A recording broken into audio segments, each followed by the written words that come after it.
네,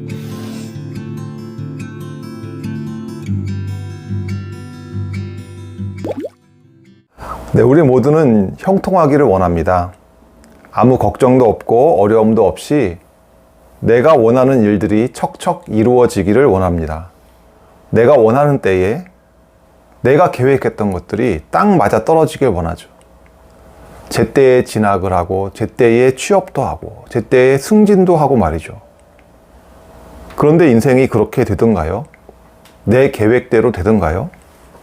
계획이 꼬이기도 하고 계획대로 안 되는 경우가 많이 있습니다. 우리가 경험합니다. 아니 내 계획이니까 그럴 수도 있겠다 싶죠. 그런데 하나님의 계획은 어떨까요? 내가 하나님의 뜻대로만 산다면 모든 고난을 피할 수 있을까요? 어떤 방해도 없을까요? 아니 모든 것이 협력하여 선을 이룬다면서요. 아니 모든 것이 선을 이룬다는 게 이게 뭘까요? 오늘 바울의 여정을 통해서 모든 것이 협력하여 선을 이룬다는 게 어떤 의미인지 한번 살펴보고자 합니다. 3차 선교 여행을 마치면서 바울에게는 계획이 있었습니다.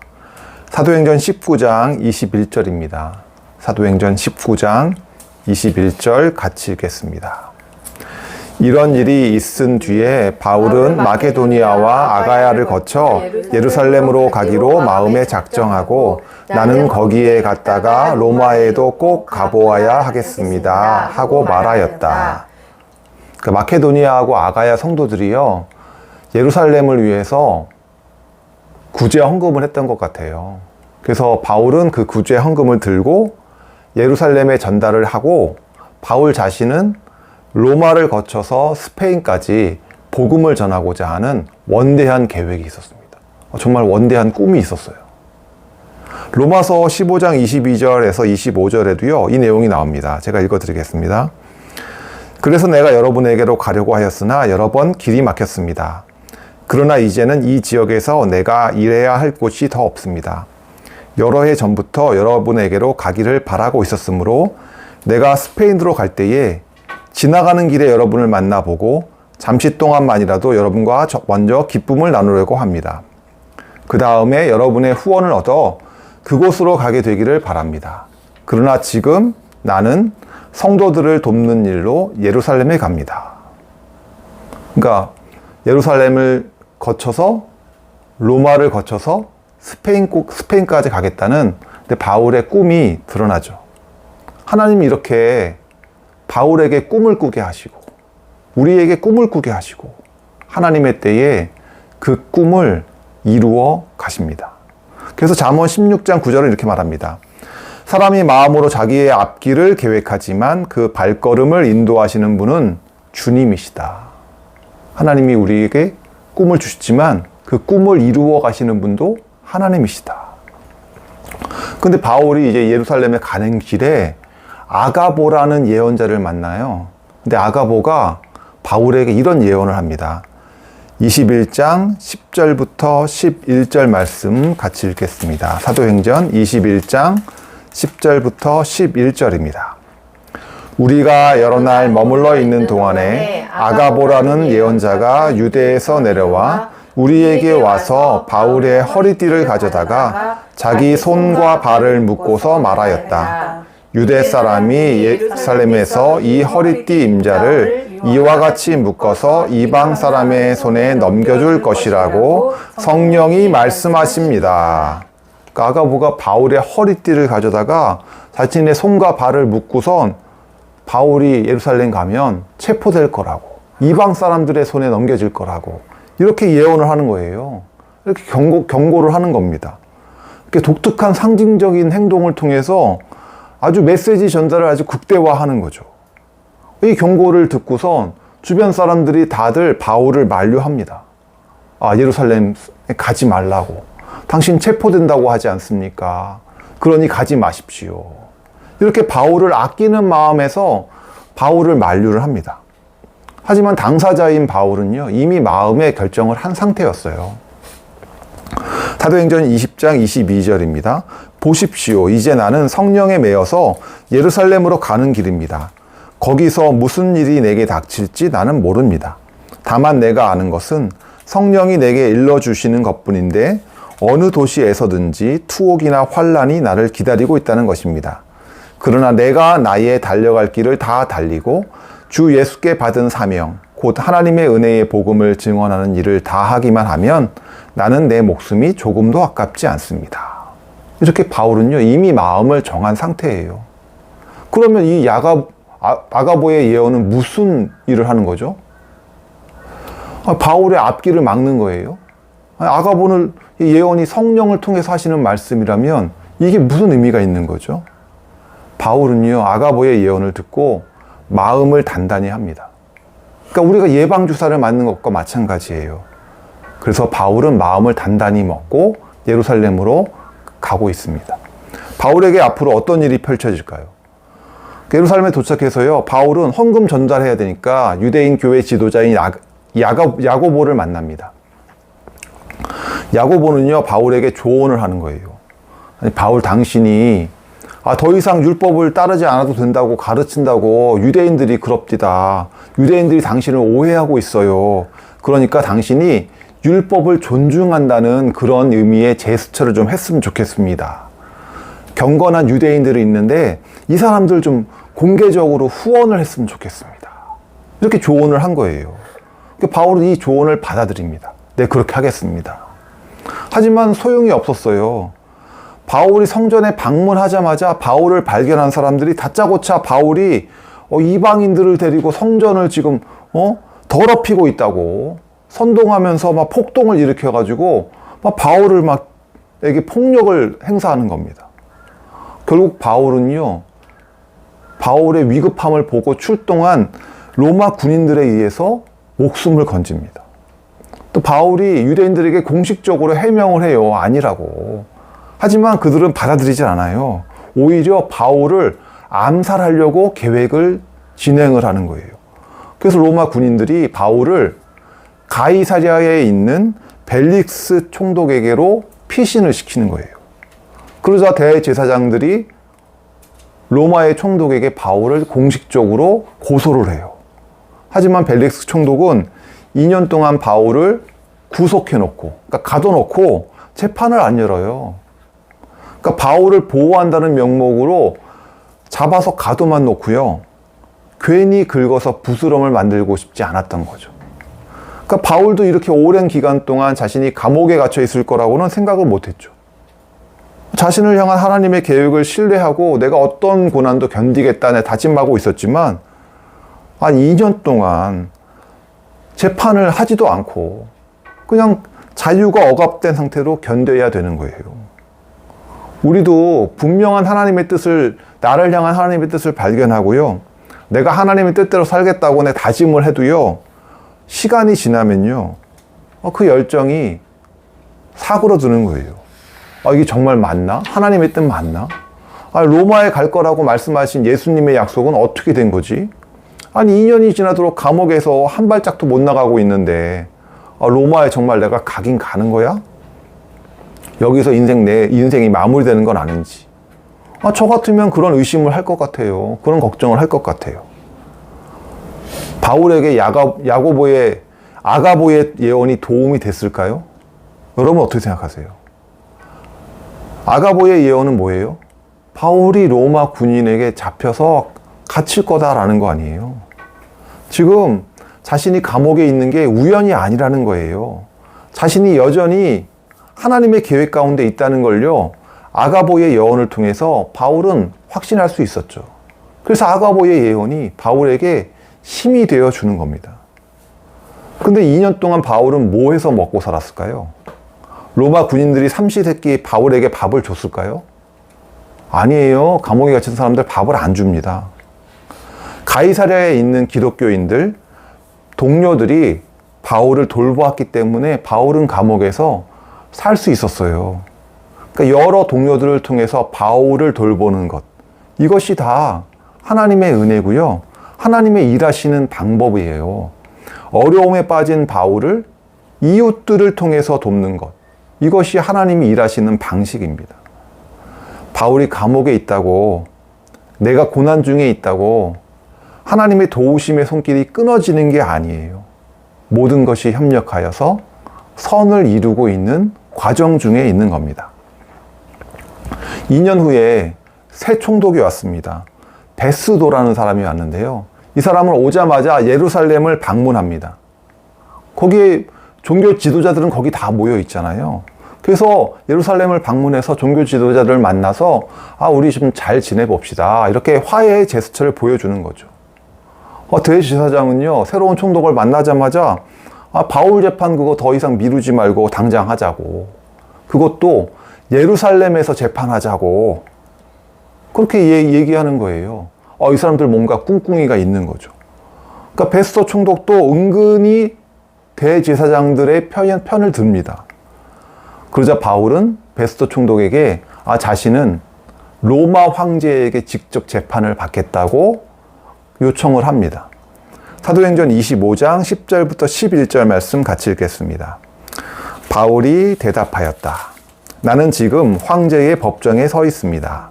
나는 여기서 재판을 받아야 합니다. 각하께서도 잘 아시는 대로 나는 유대 사람에게 조금도 잘못한 것이 없습니다. 만일 내가 나쁜 짓을 저질러서 사형을 받을 만한 무슨 일이 하였으면 죽는 것을 마다하지 않겠습니다. 그러나 나를 고발하는 이 사람들의 고발 내용에 아무런 근거가 없으면 어느 누구도 나를 그들에게 넘겨줄 수 없습니다. 나는 황제에게 상고합니다. 그래서 바울은 황제에게 재판을 받기 위해서요, 죄수의 몸으로 로마를 향해서 출발합니다.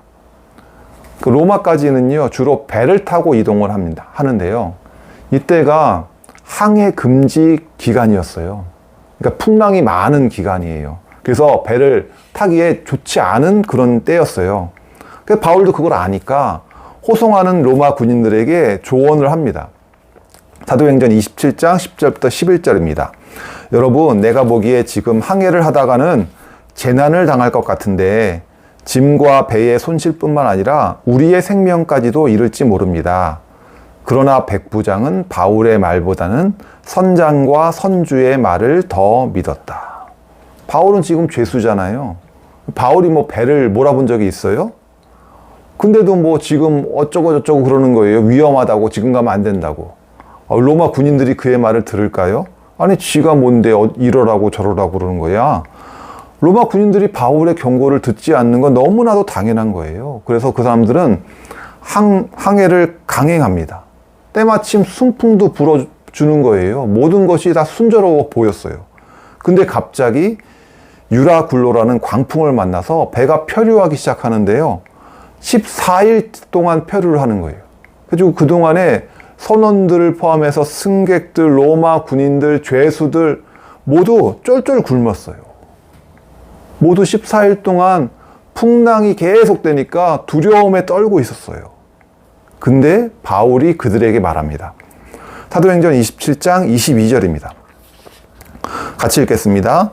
그러나 이제 나는 여러분에게 권합니다. 기운을 내십시오. 이 배만 잃을 뿐 여러분 가운데 한 사람도 목숨을 잃지는 않을 겁니다. 바울은 자신에게 임한 하나님의 말씀이 있었어요. 그 말씀을 듣고 사람들한테 이렇게 권면하는 겁니다. 하나님은 우리라고, 예수님 믿는 사람들이라고, 교회 다니는 사람들이라고 고생을 면제해 주지 않아요. 기독교인이라고, 목사라고 고난이 우리를 피해가는 게 아닙니다. 우리도 세상 사람들 속에서 살고요. 그리고 세상 사람들과 같이 고생을 합니다. 하지만 우리가 다른 점이 있다면 우리 곁에 누가 있어요? 우리 곁에, 우리가 고난 중에도 우리 곁에는 하나님이 계세요. 하나님이 계시면서 우리에게 말씀하고 계세요. 우리를 향해서 선한 계획을 가지신 하나님이 우리 가운데 있다는 것을 믿고 우리는 고난 가운데에도 좌절하지 않을 수 있고요. 견뎌낼 수 있어요. 그래서 고난 가운데 있지만 주변 사람들을 도울 수 있어요. 주변 사람들에게 용기를 줄 수 있습니다. 지금 바울이 하고 있는 게 바로 이런 거예요. 사람들이 육지를 발견해요. 표류하던 배가요, 이제 육지에 가까워졌어요. 그러니까 선장과 선원들이요, 배를 버리고 보트를 타고 탈출하려고 합니다. 그러니까 배가 암초에 부딪히면은 부서져가지고 살아날 수가 없다는 것을 이 사람들은 알고선 탈출하려고 하는 거예요. 지금 닻을 던져가지고 배의 속도를 늦춰보려고 하지만 소용이 없었어요. 설상가상으로 로마 군인들은요, 죄수들을 한데 모아가지고 죽이려고 합니다. 그러니까 배가 난파하는 와중이잖아요. 이제 곧 암초에 부딪혀가지고 배가 산산조각 나요. 그러면 죄수 중에 한 명이라도 탈출하잖아요. 그러면 죄수 호송 임무를 맡은 로마 군인은 자신의 임무를 다하지 못한 게 되잖아요. 그러니까 임무에 실패한 군인이 되지 않고자 죄수들을 모아서 한데 모아가지고 죄수부터 죽이려고 그러는 거예요. 그러니까 바울도 지금 죄수 중에 한 명이잖아요. 이런 지금 위기의 순간에 바울은 여전히 침착하고요, 평안하고요, 사람들을 설득하기 시작합니다. 사도행전 27장 33절, 34절 말씀 같이 읽겠습니다. 사도행전 27장 33절, 34절 말씀입니다. 날이 새어갈 때에 바울은 모든 사람에게 음식을 먹으라고 권하면서 말하였다. 여러분은 오늘까지 열 나흘 동안이나 마음을 졸이며 아무것도 먹지 못하고 굶고 지냈습니다. 그래서 나는 여러분에게 음식을 먹으라고 권합니다. 그래야 여러분은 목숨을 유지할 힘을 얻을 것입니다. 여러분 가운데서 아무도 머리카락 하나라도 잃지 않을 것입니다. 이제 누구도 바울에게 네가 뭔데, 이런 사람은 아무도 없어요. 바울이 얘기하는 걸요, 사람들이 귀 기울여 듣습니다. 그동안 바울을 유심히 봤던 로마 백부장도요, 이젠 알아요. 이 사람이 보통 사람이 아니구나. 비록 바울은 죄수의 몸이었지만 지금은 굉장히 영향력이 있는 사람이 되었어요. 폭풍 가운데 위기의 순간에 하나님의 말씀으로 사람들을 살리는 역할을 지금 누가 하고 있어요? 바울이 하고 있어요. 로마 백부장은 이제 누구의 말을 듣습니까? 원래 이럴 때는요, 로마의 죄수들은 다 죽이는 게 원래 맞는 거예요. 근데 누구의 말을 들어요? 지금 바울의 말을 듣고요, 바울에게 협력하기 시작합니다. 모든 것이 협력하여 선을 이룬다. 이게 모든 것이 협력하여 선을 이루는 거예요. 결과적으로 276명이 모두 생존해서 몰타섬에 도착하고요, 그곳 사람들의 도움으로 겨울을 지나고 바울은 무사히 로마에 도착합니다. 로마에서도 바울은 재판을 기다리며 담대하게 복음을 전합니다. 사도행전 28장 30절부터 31절입니다. 사도행전 28장 30절부터 31절 같이 읽겠습니다. 바울은 자기가 얻은 셋집에서 꼭 2해 동안 지내면서 자기를 찾아오는 모든 사람을 맞아들였다. 그는 아무런 방해도 받지 않고 아주 담대하게 하나님 나라를 전하고 주 예수 그리스도에 관한 일들을 가르쳤다. 사도행전은 이렇게 끝납니다. 바울이 로마에 가는 시간이 예상보다 엄청 많이 걸렸죠. 또 생명을 잃을 만한 위기도 여러 차례 있었고 고생도 참 많이 했습니다. 하지만 결과적으로 바울의 꿈은 이루어집니다. 그 과정에서 우리는요, 모든 것이 협력하여 선을 이루는 것을 경험하게 돼요. 발견하게 돼요. 고난 중에서도 바울을 돕는 손길들이 있었고, 또 협력이 있었고, 또 여전히 바울과 함께 하시는 하나님이 있었고요. 그래서 늘 바울은 평안할 수 있었고요. 비록 죄수였지만 사람들에게 용기를 줄 수가 있었어요. 여러분은 어떻습니까? 바울과 함께 하시는 하나님이 우리들과도 함께 하십니다. 어떤 상황에서도 나와 늘 함께 하시면서 모든 것이 협력하여 선을 이루어 가십니다. 같이 기도하겠습니다. 우리와 함께 하시는 임마누엘의 하나님, 우리가 하나님의 뜻을 분별하며 하나님의 뜻에 순종하기를 원합니다.